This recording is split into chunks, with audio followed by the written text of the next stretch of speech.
And just like that, we are live. Ladies and gentlemen, boys and girls, beautiful people of the Sunday Times GenNext online event in association with Proudly South African for today.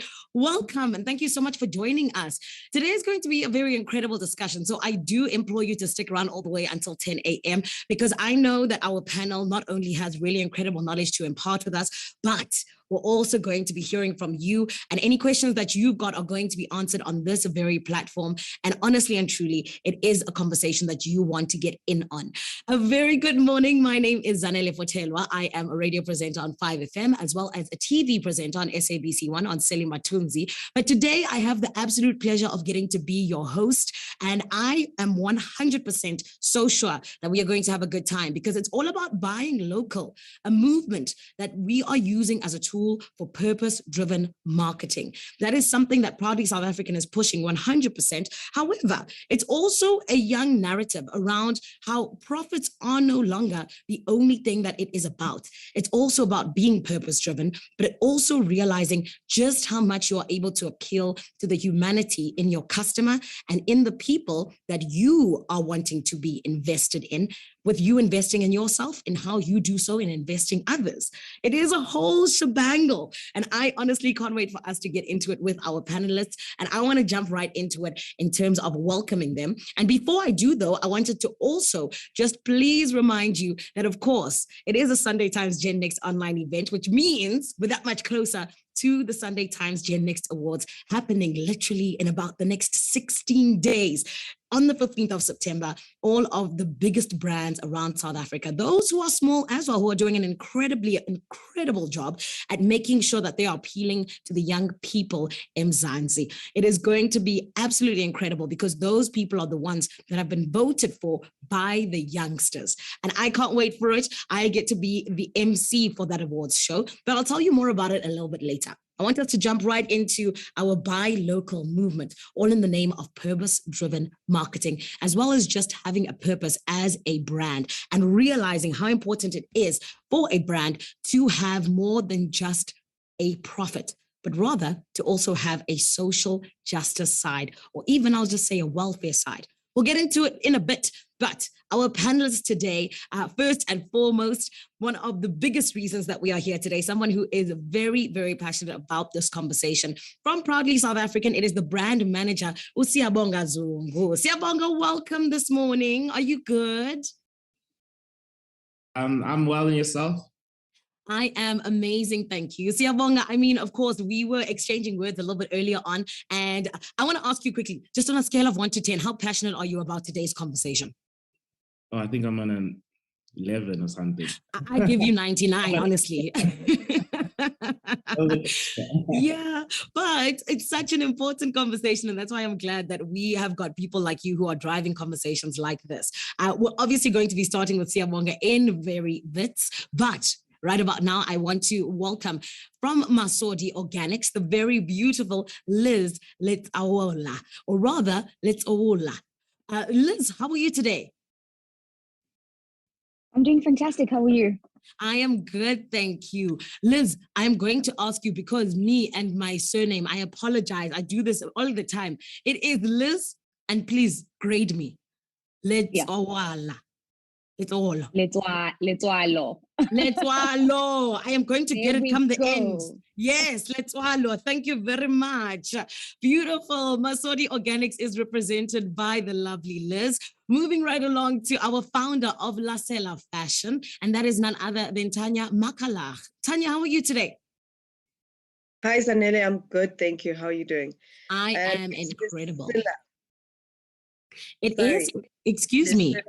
Lesilla, ooh, that rolls off the tongue even better than what I said. I love it. Beautiful. Well, Tanya, I want to know first and foremost, are you excited for today's conversation? I am quite excited. Thank you so much for having me. Of course. And Tanya, I'm very excited for us to hear from someone such as yourself who is doing absolutely incredible work in terms of just making sure that local genuinely is lacquer. We're going to be getting into it very soon, but definitely somebody who I'm excited about because JBOD is something that is very, very important when it comes to the Sunday Times GenNext Awards. And that is, if you did not know, the Junior Board of Directors. And one of the representatives today is none other than Lisa Mavudla. Lisa, how are you today? I'm great, thank you. How are you? I am incredible. Lisa, I hope you know that we are all very excited to hear from you as a young professional because, you know, I feel like you guys are the ones who are driving how people are spending essentially and what the trends are and everything. So I hope you're ready for the conversation too, yeah? No pressure, hey? No, none at all. No. We trust you. This is why you're the one that they sent. But to you, our incredible audience, I hope that you have got all of the questions you would like to ask in terms of us talking about this buy local movement. And as I had mentioned before, how it is no longer just about profits. However, how it's important for businesses to think bigger than that in terms of the social impact that they are making in and around South Africa, and particularly in the communities in which they operate in. So I want to kick things off right there. Siyabonga, like I said earlier, I said that we exchanged a few words and we could tell just how passionate you were about this conversation in terms of profits no longer being the main thing that brands should be looking at. However, it is that they should be able to also look at their social side and what it is that they are doing for South Africans. So I want to ask you, can you almost give us a little bit of an overview in terms of how proudly South African sees that and why it is that is the way that we need to be thinking like that? Okay, cool. So basically what we're trying to say is that we've looked, you look at the economy since, especially because of COVID and what has happened, the jobs losses and so forth. And it's almost like we always look at it in our advert, which is game time, that it's the second half and it's our turn to kind of give back to the economy. And that's due to two things, which is businesses and consumers. So from a business perspective, we're encouraging businesses about the importance of securing local suppliers and manufacturing local. And in so doing, what the spin-offs are is that you're creating jobs. And the more people that have jobs is the more consumers you have in the economy. And then we encourage those consumers, the importers, which is the second phase, and the importance of buying local. So once the businesses are manufacturing local, we want the consumers to purchase and identify with those products that are made locally. And it's a global phenomenon, and it's something that in most countries it does happen. We know that different countries want to push their own products and services, and it's important for us to have something that is that we can be proud about, and that's our products and our services and what we provide and what we deliver to the world and us as well. So it's just more than just maybe a product, but even a patriotic situation where we as consumers and as businesses, we're proud of where we manufacture, we're proud of what we supply, and then we as consumers then want people to purchase those products and services. So that's the bigger goal of what Proudly South African is. It's the goal and the aim to procure more local products, but also not that, but purchase more local products from consumers as well. So you're telling me just by me going out and shopping, I'm being patriotic by making sure that I'm buying local. You see, this is very easy. I like this. Exactly. And it's a very important, it's something that we can stand for and something that we can be proud of. And it's a small gesture. And some people, and we'd like to say that everybody can play a little role, whether it's buying a chocolate, whether you're buying, you're renovating your house, or you even if in clothing, when we go to the SAMA Awards, are we wearing local? Do we want to celebrate local designers? Yes. So how can we all give back in our little way? It's almost like paying it forward. If I'm a musician, I want people to listen to local music. But if I'm a fashion designer, I want someone to wear my clothing. So we all do a little bit in order to create jobs and expand the economy, and therefore make South Africa a more job ready place.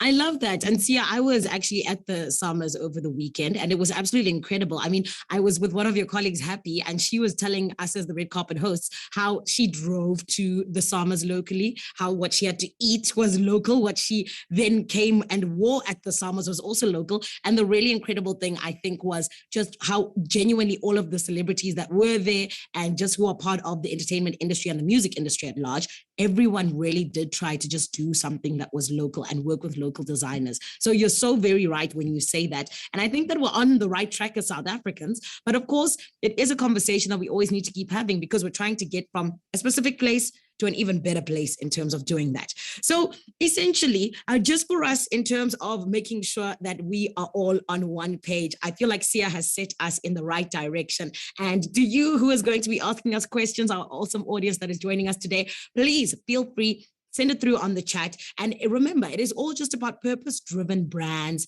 generally will perform better than a business driven only by profits. That is a fact. And one of the biggest things is that it is because they appeal to the humanity in the people. And more than anything else, what really happens is that those who are purpose-driven are the ones who attract more customers and better talent. So the idea is to obviously always achieve return on investment, right? But we need to find a way to be generating profits while making an impact. And that is exactly what we are talking about today, especially how we can do that in terms of marketing. And just in terms of what exactly we'll be speaking about as a whole today, we're talking about the commitment to operating within a larger social and environmental context when it comes to all of those brands, especially with the emphasis in terms of how exactly we're doing that, manufacturing locally and buying locally. So I want us to just jump into something with you, please, Lisa. And I say it because I feel like right now, I think that we have a generation, particularly the Gen Zs and the later part of the millennial parts, who I think fall into almost the Gen Z part of life. And I want to know, just because where we find ourselves, most young people right now, if there isn't a sort of social responsibility that a brand is backing, they are not necessarily going to buy into that brand. Can you speak to us about that and why it is that it's so important for young people that they see a brand buying into how they can invest socially? I mean, I think young people make up a great part of South Africa's population. So it's very important for brands to speak to them in a very targeted way and understand more than anything what struggles they're facing to be able to bring them in. So I when I was thinking about this topic, I was just thinking about the fact that how you get called out on Twitter if you're not socially responsible as a brand. Yes. Just the other day, I think it was Bonang who did a Nivea campaign, but she was wearing makeup. So she's promoting a skin brand while wearing makeup. And people were just like, no, we're tired of that fake marketing, So I think it's very important for brands to understand that, people, especially young people and Gen Zs who are more ruthless than the millennials, that they really just want authentic marketing and things like that. And also it's important for a brand to read the room, to be able to understand that, people are unemployed. If you're going to market in a way that doesn't speak to the dynamics that they find themselves in because of the economy of the country, then it's not going to resonate with them well. Then it affects your consumer base and. So I just think that for me is how I feel about the youth being involved in this purpose-driven marketing. Yeah. And I also know that, like, just with you and what exactly you've said, I feel like the Gen Zs and the AMA 2000s, they'll make you trend, hey, but you don't want to be trending for the negative reasons, my son, hey? No.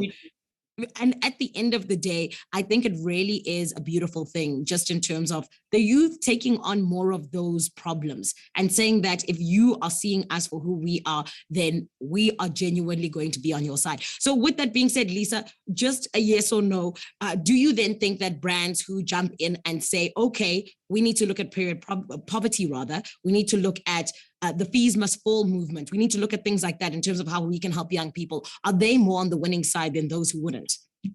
Absolutely. I've always wanted to engage. I think even in my career and the organizations I've been a part of, I've always wanted to work for organizations that care. I've always wanted to, it's one thing to be a part of a corporate and then you ill-treated and then you're just like, oh, but it's also important to make sure that you also feel like you belong and the organization is contributing to more than the bottom line, and the profits. So I definitely do think that, organizations do need to be more intentional about poverty and those things, because that's the state of our country.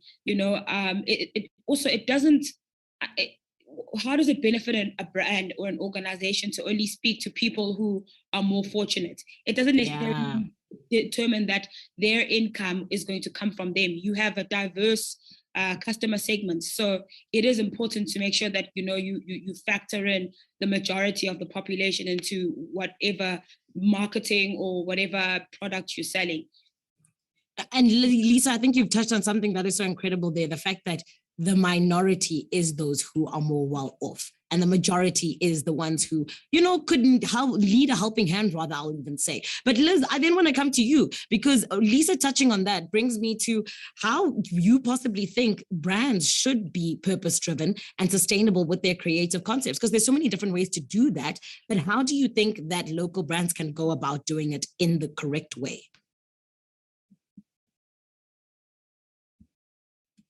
Sorry for that. I think first and foremost, it goes back to the why, right? Every entrepreneur, when they go into business, they have a why, and that why needs to be very strong. And that why oftentimes is linked to the self, and then is translated outwardly into the world. And my why is a strong sense of justice. Nothing gets me riled up than seeing, people suffering, or people oppressed, or someone bullying someone else. That's just my why. Yeah. And it's funny because then how do you link a strong sense of justice with beauty and wellness, which is then a bit of what's going on there.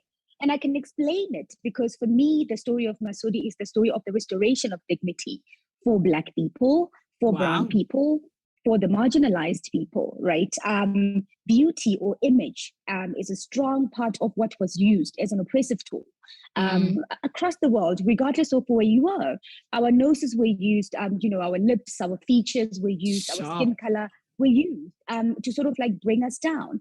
And you see the economic consequences of what that translated into. You see the social, psychological consequences of this thing that was used to oppress. And of course, it wasn't the only aspect. And the reason I mention this is to say, every local brand or every brand anywhere in the world has a duty in some shape or form to contribute towards the restoration of dignity and to contribute towards a justice story of people that were previously marginalized. Yes. And I think on top of that, we then have a duty to prepare the future for something that is better than what we have experienced before. And this means then once you've cried about the injustice and once you've sort of like said, we're fighting back, whatever it is, you need to also say, now that we're looking forward, what does this heaven that we're trying to build for ourselves, for our kids and for the future generation looks like? And I think in my view, when you think like that from inwardly and translating it into the world, you're able then to come up with truly meaningful campaigns, truly meaningful communications, and truly meaningful brand stories that are going to resonate with the humanity of every single person in the country. And I think that's essentially the basics of what I think everyone should follow. Sure. Liz, we've got a Winnie Mandela in the house, a young Oprah, if you will. Thank you very much. That was so powerful because I think that you genuinely touched on something that's even historic. And I think those are the most difficult things to root out and try and fix, but it's important that we do, because it's all about how then we can move forward and allow for those things to genuinely not be there in the future. So a very big shout out to you and your team. And also, girl, earlier on, you were just saying, oh, it's just beauty. No, ma'am. Like Sia said, all of the local brands are creating jobs. They're allowing more and more people to just 100% be a part of the buy local movement. So thank you to you. But Tanya, also somebody who is 100% a part of that movement. I wanted to come to you just in terms of a really big conversation that always happens where people will be like, they don't understand why some people will go and, do something around social justice or even do something around social welfare or have a campaign. And then they want to put it on social media to be like, hey, this is what we're doing as a brand, or this is what we're doing, as people. And almost sometimes they'll think that it's a little bit distasteful because it's like, look at me, I'm doing a charity, But yeah. I want to ask you, when it comes to sustainability and purpose, just in terms of brands looking at that, do you think that they should use influencer marketing? I actually do. I think, it's crazy because sometimes we're so focused on what the person's motive is that we miss the bigger picture that we're actually giving. Right. So regardless of how the brand uses whatever platform they have to market the fact that they're giving back, we shouldn't, I don't think that should be the focus. The focus should be if there's a pad drive, for instance. I know I have a sister who's also an influencer, and she does this pad drive and she gets a lot of donations by posting it herself. Right. So if you have that following and you have people who will give because you're saying let's give, why not use it? I think it's a brilliant way to use the power that you have worked for. So if you're an influencer and you market the fact that you're giving back, I say go for it. I really can't fault that at all. I think it's the best way to do it, instead of only marketing when we are buying new cars and buying. Let us market when we're giving back. Let us market when we're actually trying to make a difference in our country. Let's not only market when we're fighting or when we're mama, I've made it type of vibes and drinking champagne or whatever the case is. Let's market the things that matter. Sure, I love that. And also, I also just love the word that you use, their platform. Because at the end of the day, an influencer's, I'll say, social media is their platform. It's where they have an audience and people are willing to listen, particularly to what they have to say and even their opinion, and just them highlighting certain things such as a brand giving back or them giving back, like your sister. And I think it really is important in terms of just also reminding people, you know what I mean? I think it almost makes other people think that, yay, have I given back? Or makes another brand think, oh, am I partnering with the right influencers to be able to give back, type of thing. So I definitely think it is a very, very good point that you bring up there. But I want to quickly just bring it back to you, Siyabonga, just in terms of us having this really incredible conversations, or rather conversation, forgive me. A lot of brands have put a very big focus in terms of what being purpose-driven is, but they put their own spin on it. What do you think sticks out for you in terms of brands doing that right and genuinely being on the right side of social welfare and even social justice? So yeah, a lot of brands have interpreted the buy local message very differently, and it's exciting, especially when you get unpack it. So you've got example, MultiChoice did a campaign once where they showcased all the job opportunities within one scene of a drama, so it's quite a cool little ad that they did where they started with the scene and then they panned out, and then you started seeing the makeup artist, the guy that holds the mic, you see the grader that's grading the content. You see so many jobs created just from one drama 30-minute thing that you watch at night. You don't realize the impact of the job creations in any little thing that we do. And you can see with TFG, if you look at Fushini, they've got your swing tags of the Proudly Say logo. They do content creation that speaks to the fact of local fashion and inspired by local trends and so forth, and also showcasing the fact that the clothes are manufactured locally. And they even incorporated that into their pillars of their sustainability pillars. Is one of them is a job creation. So it shows that it's important for brands, big, small, and all types of brands, to incorporate the idea that I'm not doing this. And I like what Liz was saying, that it's not, you're fighting a bigger cause, from where we come from as a country. It's no more just about, I want to start a business, I want to make money and it's done. But it's for example, what Liz is doing has a generational impact of inspiring. So without one person doing it, and this is, it's pretty factual, you can see it, because no one has ever created a South African car manufacturer like from scratch. You won't see many people try it. Yeah. But once you see someone do a makeup range, other people start trying, because you start believing. And we must also understand our history, that for years during apartheid, you never got the chance to believe that you can be big, or you can inspire people. So we need that. We need the people to start creating stuff, but we also need the consumers themselves to start believing in the products that we make in South Africa, and not judge them and not question them, and move past the idea of when they see a Masodi, they want to question the price, but when they see something Estee Lauder, they're not questioning the price. So you need to start seeing the value in ourselves. So the importance of what we're doing is the purpose of changing cultural dynamics that have been entrenched for many years. And those are the little things that as businesses we continue doing, that we continue encouraging, that if we can get more businesses to support buying local, to use the Proudly Say logo, to also encourage other people to purchase locally, but also tell their story. How many people impact in the various sectors that they're in, whether they're whether they're manufacturing clothing, whether they're making tiles like CTM, whether they're using South African inspired, how Yoko partnered with Makosa, those kind of partnerships, those kind of working together. And I think one thing that we need as a country is a common purpose, where as what you kind of mentioned to and alluded to, where we're trying to go to, what we're trying to achieve. And if we all know the common goal, I think as a whole, we all know our little roles that we have to play. We don't always have to be the superstar, but whatever little role, if my role is just to purchase something that's that's all my role is, and it's okay. And if Liz's role is to create those products, that's her role. And we're working for the same goal, but from different perspectives. And that's the greater good that we're trying to achieve, especially as brands and as businesses and as a campaign.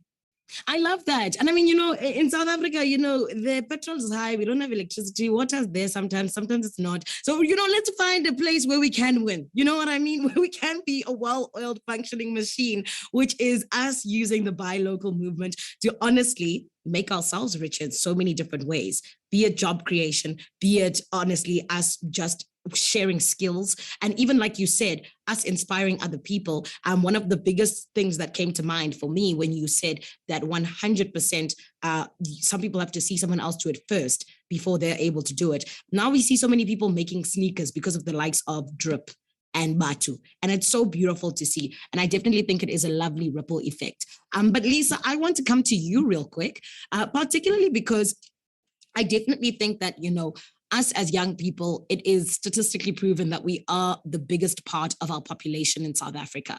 So, when it comes to us being 100% in charge, being large, making the decisions, I wanted to please ask you, when it just comes to us talking about the buy local movement, what importance do you think that the youth places on that specific movement, even in the spaces of TikTok? And let's say supporting their fellow influencers, or even just in terms of us supporting our fellow youth, such as the Liz and Tanyas of life who have their own brands. What importance do we place on it? Yeah, I actually wanted to speak about Liz earlier on because her and I go way back. We do Global Shapers together, so shout out. I love that. Who put who on here? Did you we made each other in the mix. Love that. I'm incredibly proud of Liz's brand, and I think on these platforms I always want to speak about her because she has managed to present her brand in such a great way where it feels like, it doesn't just feel like you're supporting a friend, it feels like, or someone it feels like you're supporting a whole new ecosystem, you're supporting a whole new movement. Like, I think, and she represents her brand incredibly well. So I mean, I think that's the kind of importance we place. It's as young people, we need to be able to support each other as the youth, and be able to create more opportunities and more platforms to be able to portray these great brands. I think every single time I have to think about a local brand, I'm always like Masodi, I'm always like Nascent Foods, who's also another peer in our ecosystem. So I mean, things like that. And I always gravitate towards the more smaller brands because I'm just like, oh, well, everybody knows Atiba Makuku, everybody knows Makosa. But, equally, they are doing such wonders for young people in this country, to be able to understand that, you could do fashion. A few years ago, you couldn't do fashion. People were just like, you're going to sell clothes and they're not. What's your real job? Now it's an actual real job, You can encourage younger people to pursue those avenues. They can see people who are like them achieving the success. So that's why it's so important, to be inclusive of the youth when you're considering your brand and in the local summits. Here at 22 on Sloan, which is where I work, it's an entrepreneurship incubation hub. And one of the things that we do and the programs that we run is the Gen Juniors program. So this is our youth program that instills an entrepreneurship mindset in young people. So the big conversation that we're having is about changing the narrative for young people, making sure that young people see people who are like them. They're not just seeing a Mark Zuckerberg. They're seeing a successful African entrepreneur, even successful African brands that they can, resonate with, and CEOs, so that it creates that mindset in them to say, you can start, you'll be supported. There is a market for you. You have a place, you will thrive. I love that. And more than anything else, I think that the really great thing that, like you said, Lisa, is the fact that we have so many more examples now of people who are doing really great things. I mean, Tebe Magugu partnering with the likes of, I think it's Valentino. It's such a huge thing. And I definitely think that it just only invigorates young people even more to be like, my dreams are possible. Things do 100% work out if you just put in the work and you do just look into those dreams that you have been having.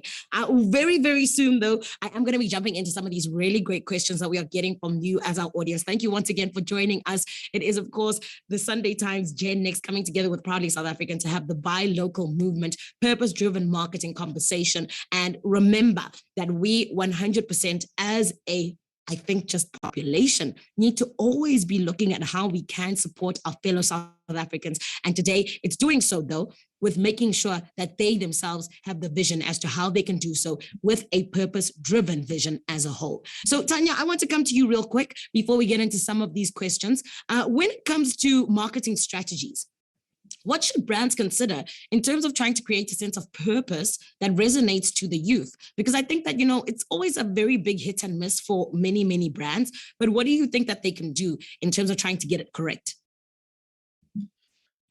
I think for us, if I can just speak to our experience, we're also like trying to break into the youth space. What we've done for ourselves, Lucilla is actually a brand where it started off at home, like so with old brides for our friends and family, and just sort of like say, guys, we've got this outfit that we want to put into the market. What do you guys think of it? Right. And we're still part of the youth. So our friends are still, in that age group, and we could always get, our close friends and family to give us feedback, but also those were the that we marketed to first. So that's how we broke into, or we've chosen to market our thing, but we've also ensured, it's important to use social media nowadays. We're terrible with our Instagram and social media, but it is so important to go into social media like Instagram, Facebook, TikTok. TikTok seems to be a great hit with the youth these days. So, these videos and reels and things like that, that is definitely something that I think we need to empower ourselves in, like learning and ensuring that as brand owners or brand managers that we follow the trend and we learn how to do these things so that we can reach the market that we want to get to.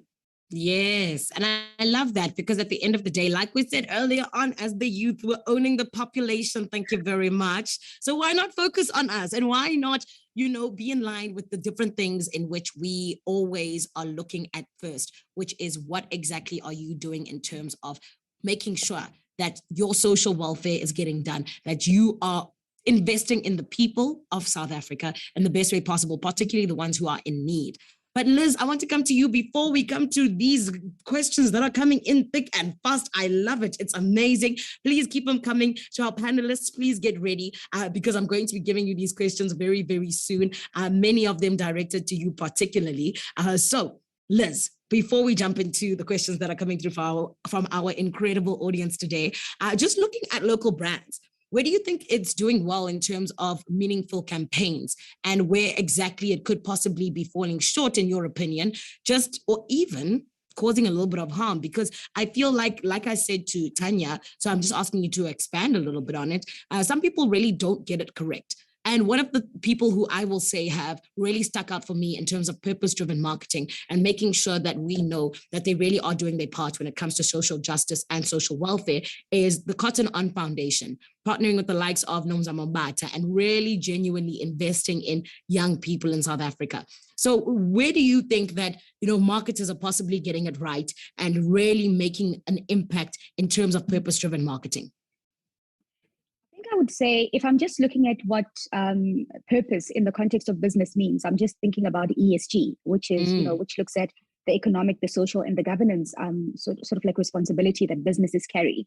Yes. And I think the one thing that I will really applaud local brands or businesses altogether for doing is doing the most with the least. Local brands don't have marketing budgets, you guys.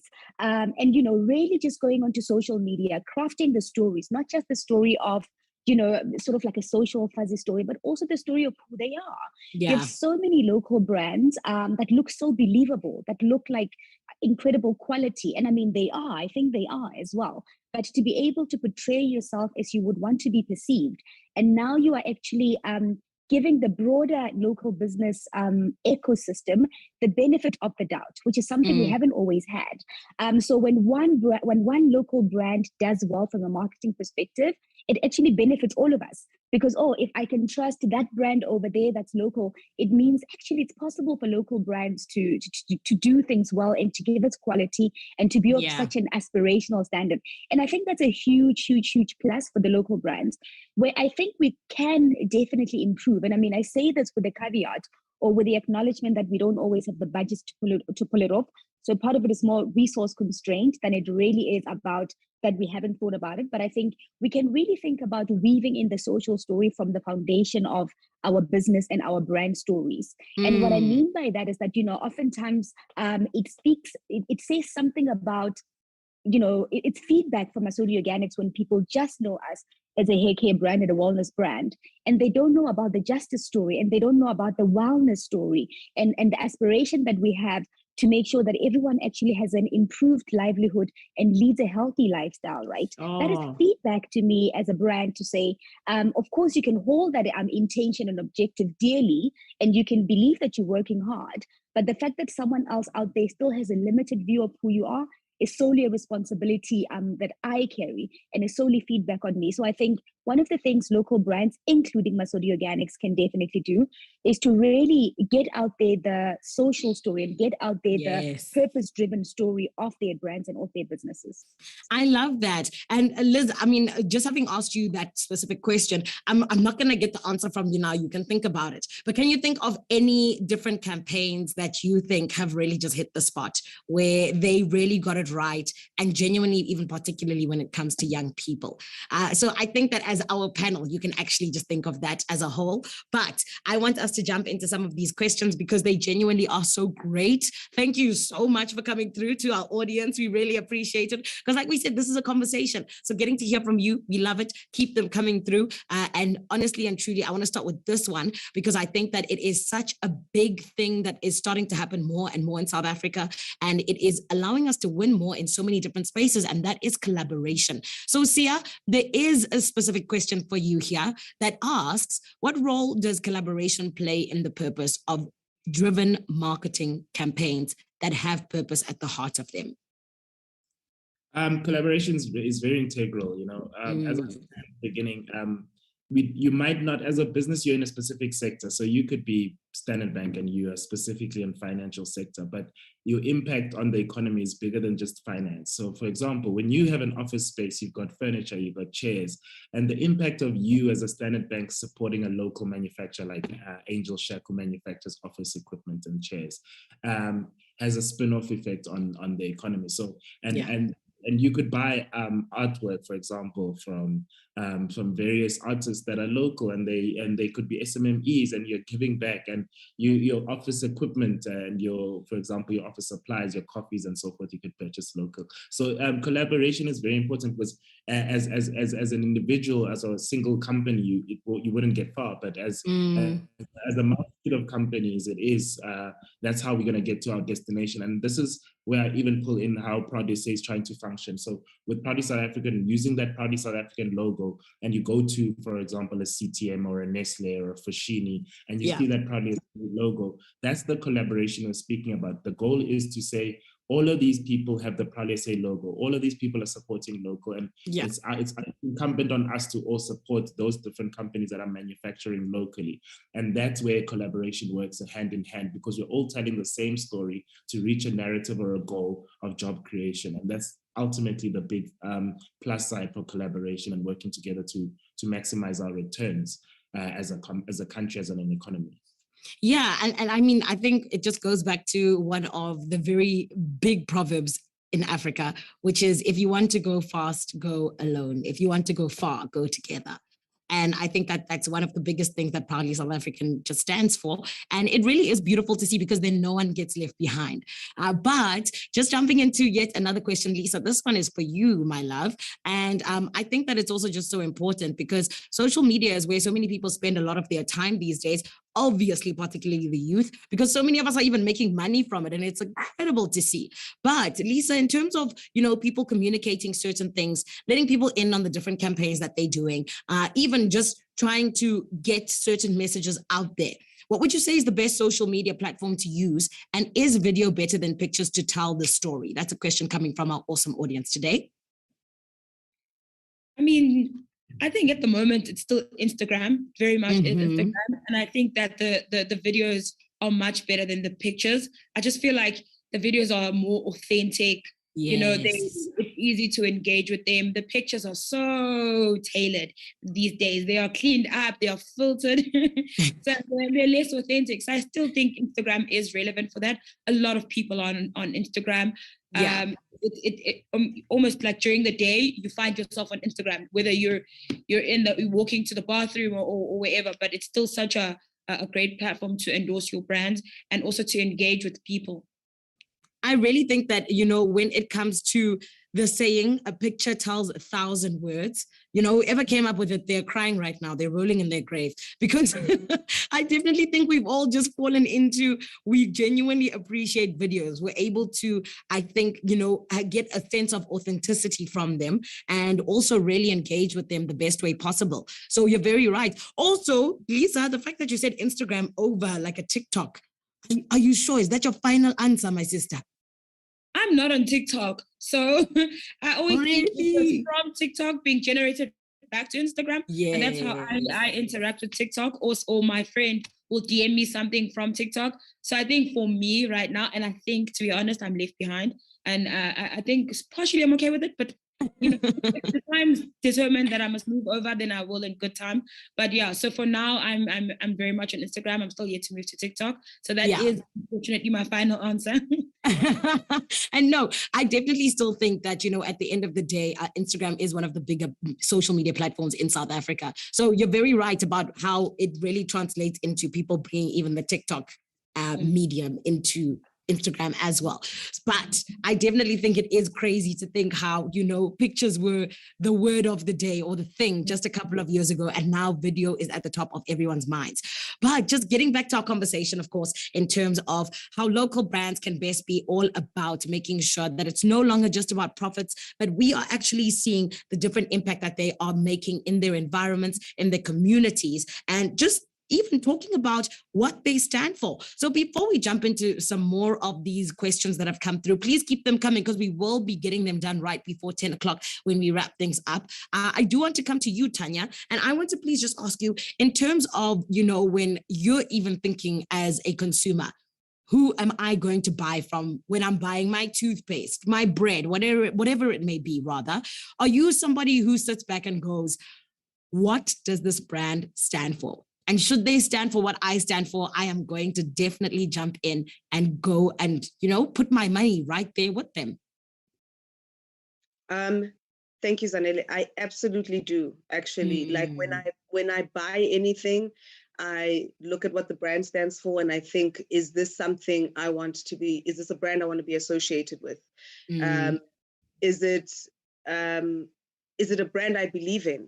It's important, I think, for me as a person who's an entrepreneur, I know it's important for, like, I take what I put out quite seriously. Like, I think brands need to also do that. And I've noticed that, like, local brands are doing so much better.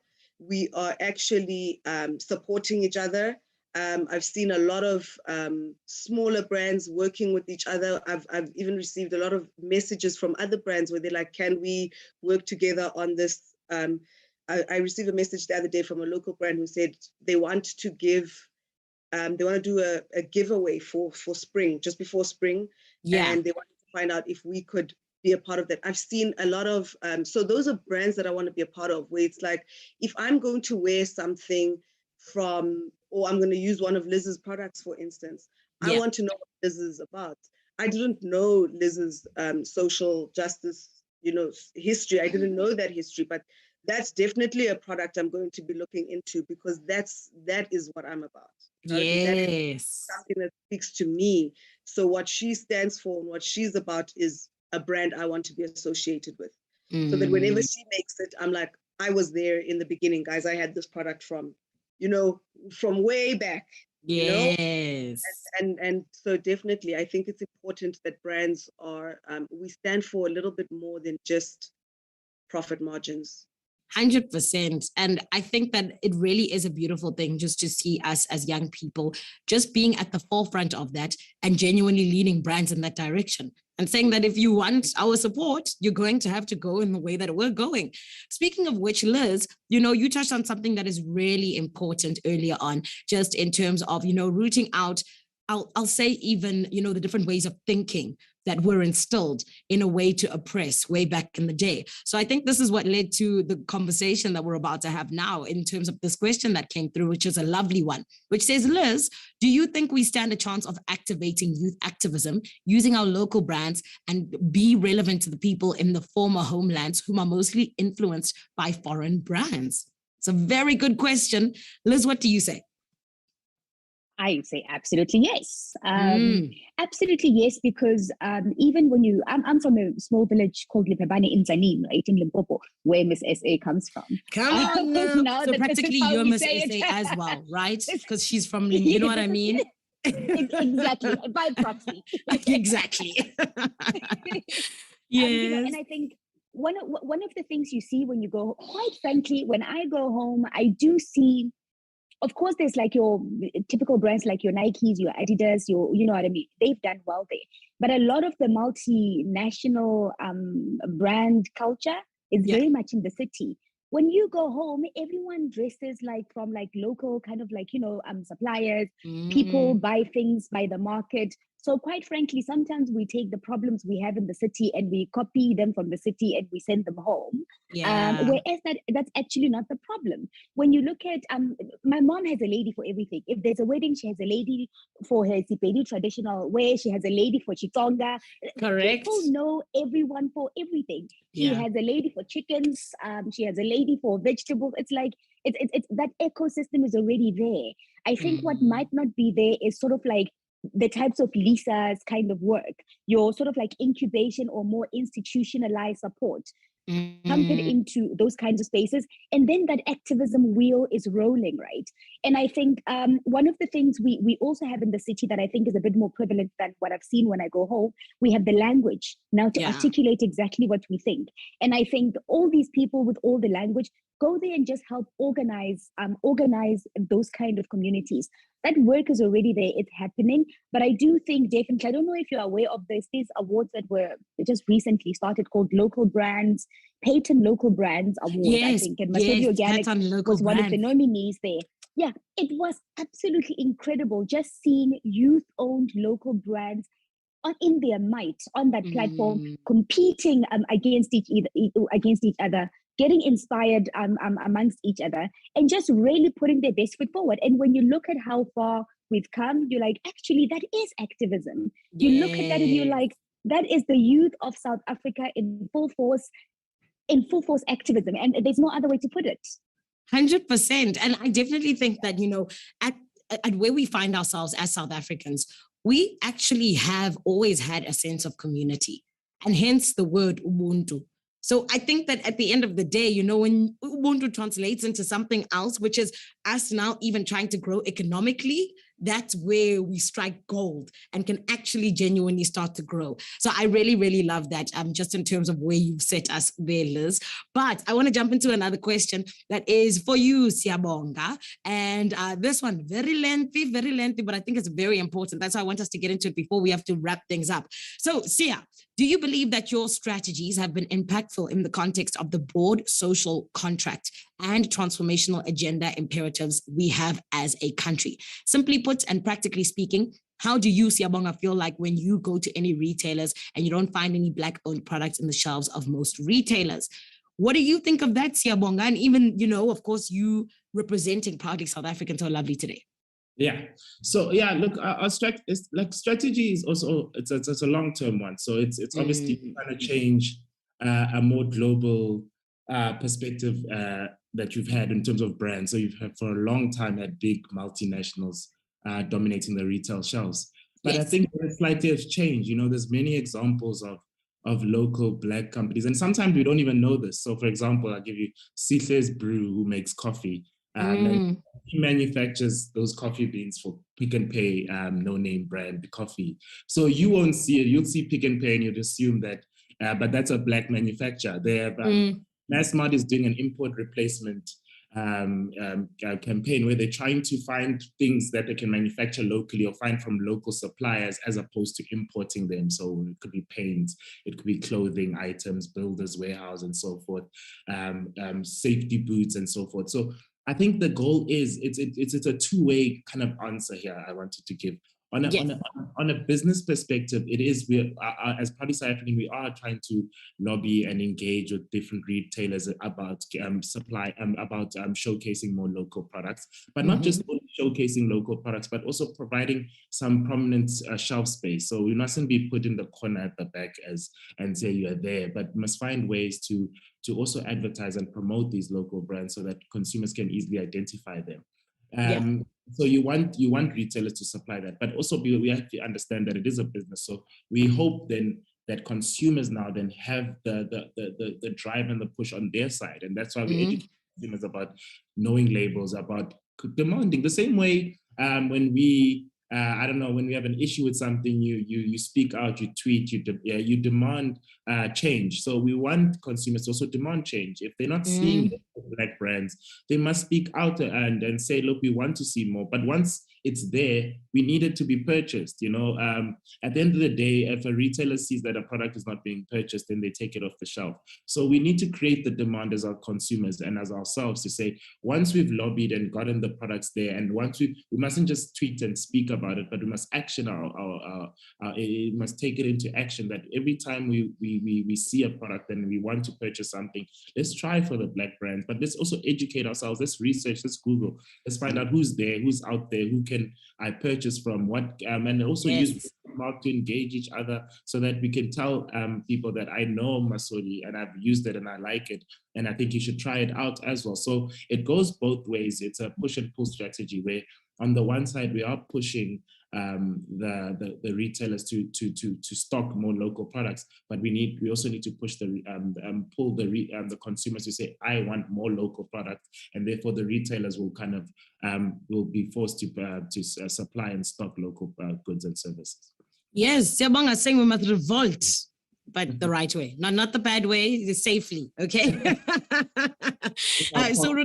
Yes, just going there and requesting for those local products. I think that's exactly where we can start. And it really is the best way possible in terms of what we're talking about, where we are growing as a country. So I just want to quickly, my beautiful panel, I just ask you, before we get into this final question and this very last bit before we wrap things up at 10 o'clock, I want you to get thinking, please, about this question. What are you personally hoping brands will learn and take out of this session? That's how we'll wrap things up in the next, I'll say, 3 minutes. But right about now, I want to take one last question from our amazing audience. And this one is for the business owners, which of course is Liz as well as Tanya. And it is one that I really think is important. Siyabonga, maybe you can even touch on this one as well, because it is in touch with what you had spoken with earlier on, or rather about. But it says, I feel that a lot of purpose-driven campaigns are often pro bono. It's a risk you take to make a statement and appeal to your audience, but how do you create a purpose over profit business models without sabotaging your margins? So Liz, I want to come to you, please. What do you think exactly?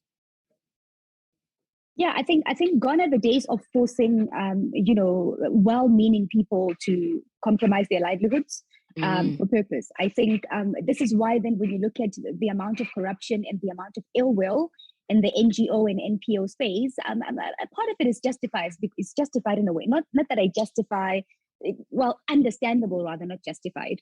Because if you're saying to someone, do good and serve the world, but go hungry, it just doesn't make sense. Service and purpose starts with the self. We should not kill ourselves in the process of trying to save everyone else, right? Because when we talk about saving the world, you are part of the world. So what I would say is that, as local brands and as local businesses especially, we should not be shy to build sustainable businesses. Businesses that are sustainable are able to self-sustain. And self-sustaining means you're able to sustain your employees, you're able to sustain the product development and the research and development that you put into whatever it is you're making to make you truly the best. Because it's not enough to just say buy local and let me create jobs. At the end of the day, people deserve good products that are competitive, that are well thought out, well crafted, well formulated. Therefore, in order to do that, you need some funding, you need some financing, and people might actually give you a bit of an injection up front, but no one is going to carry you forever. Therefore, you need to find a way to make money so that that money can then be translated into the greater good that you're hoping to achieve. Amazing. And Tanya, would you have anything to add to that, just in terms of, kind of balancing things out and making sure you're not sabotaging your margins when it does come to the impact that you are making? Thank you so much. I think Liz answered it quite well. But I do think in terms of a lot of the times we need to perhaps start in the beginning, for instance, with marketing our brands and stuff like that. We market to a certain target audience, right? And therefore we sometimes limit ourselves to only that, right? And then we sabotage any other people by isolating a certain group of people that we want to target. I think that is important in the beginning, because that group of people actually helps you, because one of the best ways that my brand has grown, or one of the best ways that it sells, is on WhatsApp. People WhatsApp me and they're like, oh, listen, I bought this outfit from this person. So it's word of mouth. So I don't necessarily, I think my belief is, if something is for you, it will come to you. I don't 100%. Think that, so I do think that sometimes some people may be offended in how you choose to market your brand, but then perhaps that person is not for your brand. Yes, I love that. Yeah. And it is what it is. Like you said, your customers will not miss you, but they'll miss you, brands, if you do not look at your social side and look at the way in which you are impacting the greater South Africa and even just your small communities. So earlier on, Tiabonga, I had said actually that I would have wanted you to add to this, but I think the ladies have covered so much of it that I want to quickly ask you just to answer this one question in just a minute, 30 seconds to a minute even, because we need to wrap things up very quickly. Somebody had asked, what is cause versus purpose-driven marketing? What exactly is the difference? What would you say, Siabonga? So basically, I'm assuming that he's speaking about cause and effect. I think answers the question and I think this kind of answers what I wanted to add to what Liz is saying, is that in regards to sometimes being purpose-driven or being positive, there's always a negative connotation to doing good. I don't know why people always have this mindset sometimes that when you do good, you're going to suffer but you somehow suffer, and you can do good and you can benefit. You can be profitable and be purpose-driven. One doesn't negate the other, and I think that's what we should be looking at as businesses and as a campaign as well. What is our cause? What is our purpose? So the cause-driven marketing is basically what is the bigger cause you're trying to achieve, whether it's environmental, whether it's job creation. That's the big.